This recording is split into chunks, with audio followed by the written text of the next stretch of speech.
Hola, ¿qué tal? ¿Cómo estamos, estimados amigos? Pues con el gusto de estar nuevamente con ustedes.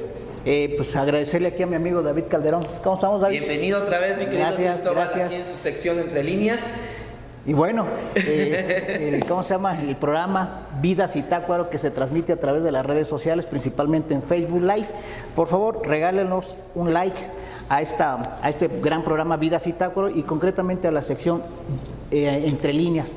Un programa en el cual, pues tengo entendido, David, que vamos a hablar sobre temas de política nacional, política estatal y política local, pero también en algún momento quiero pensar que vamos a abordar temas culturales, temas sociales, etcétera. Efectivamente. Pues, ¿qué te parece, David? ¿Cómo ves ahorita el escenario nacional, ya después de haber pasado el proceso electoral, un proceso electoral por demás contundente a nivel nacional, donde pues López Obrador ganó con un margen muy amplio? 30 millones de mexicanos votaron por una alternativa diferente llamada Morena, en este caso López Obrador, ¿sí?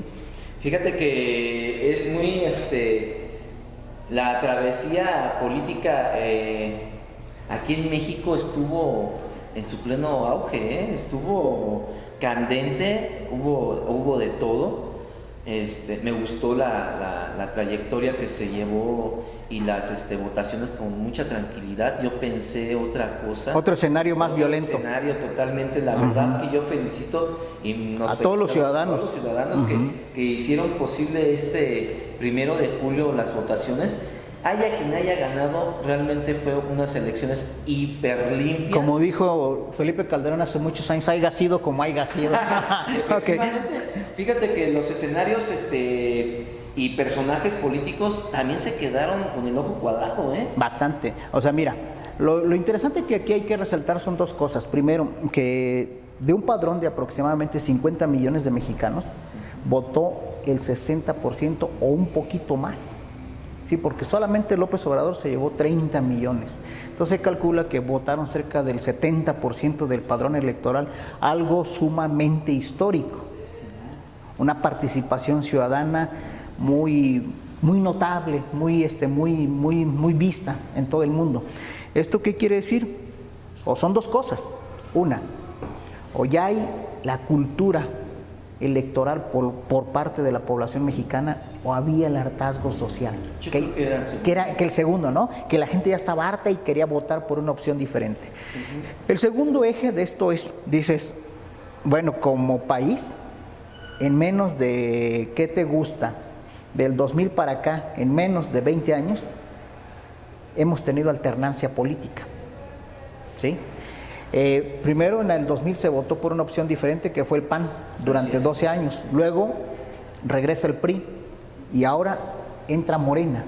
Pero muy radical, ¿eh? Sí. Un escenario muy totalmente. Cambios totalmente, o sea, de posturas ideológicas, posturas de visión de gobierno distintas. Y bueno, ya los mexicanos nos estamos acostumbrando a la alternancia política, ¿sí? Porque antiguamente te acuerdas que era el eterno PRI durante 70 años y que la cultura electoral era de que llegaba un candidato impuesto por el sistema, por el gobierno, y por eso se votaba. La oposición... Y la mayoría dentro de los senados, tanto del Senado como... Era absoluta de ese partido, pero durante muchos años. Algo así 71 en aquel tiempo. El asunto es bueno, se decía en aquellos tiempos que el PRI era la dictadura perfecta. La ciudadanía le da una vuelta de revés a todo esto y votan por el PAN, después regresa el PRI. Se creía que el PRI iba a regresar otra vez para quedarse, no fue así. Llega Morena, la gran pregunta es, ¿este nuevo partido político Morena llega para quedarse? ¿Se va a convertir en la dictadura perfecta a lo largo de los años? ¿O dentro de 6 años estaremos votando los mexicanos por una elección diferente? Pues está interesante, ¿no? Está interesante. Tiene que aplicarse ahí. Definitivamente Morena tiene un compromiso social muy fuerte. Moral y social muy fuerte. Pero también los ciudadanos tenemos un compromiso. Claro. De elegir razonadamente. ¿Sí? Porque esto, lo que tú dices, bueno, ganó en la presidencia, ganó en el Senado, ganó en las diputaciones federales, en muchas presidencias municipales, en muchas gubernaturas. ¿Hasta dónde es sano eso? Al final, los totalitarismos no son sanos para un país democrático.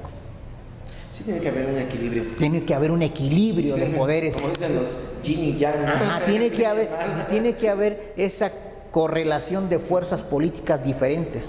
Por eso es importante que tanto en los municipios, en los estados y en el país mismo, no solamente gobierne un solo partido, que gobiernen más.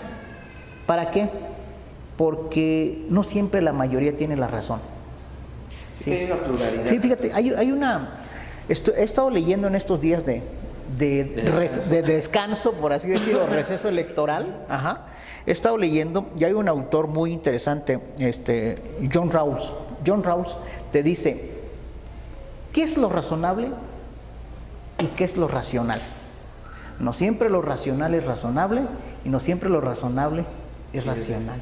Entonces, es interesante porque te va llevando, dice, bueno, no siempre la mayoría tiene la razón, aunque desde su lógica actúa razonablemente, que fue este caso. La mayoría dijo, no, votamos por López Obrador. A lo mejor desde la perspectiva de ellos era razonable, pero ¿es racional eso? ¿Es lo que conviene al país? Ahí entra lo que tú dices, conviene el equilibrio de fuerzas, el equilibrio de poderes. Pero eso no se va a dar hasta que los ciudadanos tengamos verdadera cultura política. Pero a ver qué pasa, a ver, a mí me gustaría hacerte una pregunta, Inge. ¿Qué pasaba entonces en aquellos ayeres en el priismo? Era absolutismo total, totalitarismo. Sí, totalitarismo. ¿Por qué ahora sí lo ven y anteriormente y antelación no lo veían? No, pues lo que pasa es que, bueno, no solamente en México ha pasado eso, se ha pasado en todo el mundo.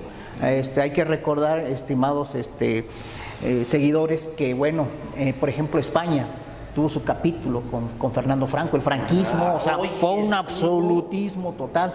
Tuvimos ¿cómo se llama? El fascismo en Italia, tuvimos el nazismo en Alemania, tuvimos el pinochetismo en Chile, ¿sí?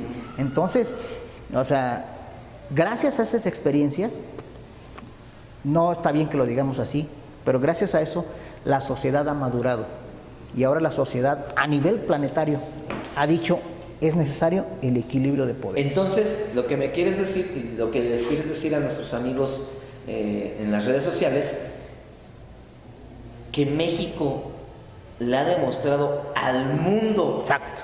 La democracia, la madurez política que estamos alcanzando. Y ojalá esta madurez política se traspole a las nuevas generaciones.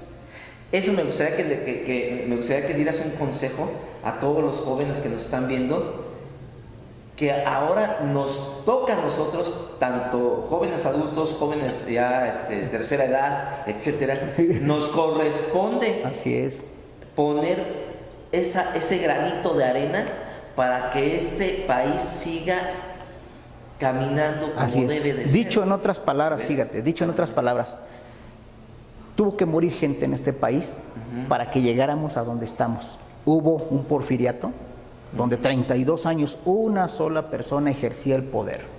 Después corporativizan la Revolución Mexicana y la convierten en un partido político llamado Partido Revolucionario Institucional, PRI. Y la revolución caminaba sobre las instituciones, por eso se llama Partido Revolucionario Institucional, porque se decía que a través de las instituciones se tenía que continuar con la Revolución Mexicana. Ya vimos que no, que la revolución la hacemos los ciudadanos.